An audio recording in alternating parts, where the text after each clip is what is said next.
একই লাইনে ছুটে চলছিল দুটি ট্রেন, আর কয়েক সেকেন্ডেই বদলে গেল সব। লালমনিরহাট শহরের বিডিআর গেট এলাকায় ঘটে গেল ভয়াবহ এক মুখোমুখি সংঘর্ষ। থমকে গেল পুরো রেলপথ।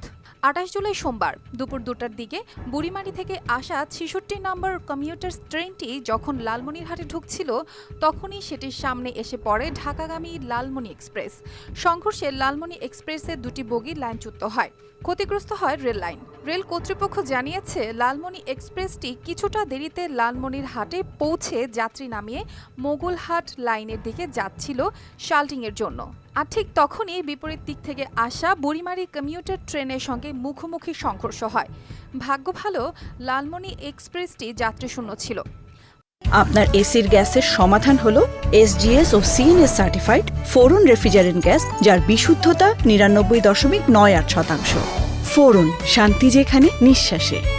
বুড়িমারি ট্রেনে যাত্রী থাকলেও কারো হতাহতের খবর পাওয়া যায়নি। তবে ঘটনার পর বন্ধ হয়ে যায় পুরো লালমনিরহাট বুড়িমারির রেল সংযোগ, আর আটকে পড়া যাত্রীদের জন্য শুরু হয় চরম দুর্ভোগ।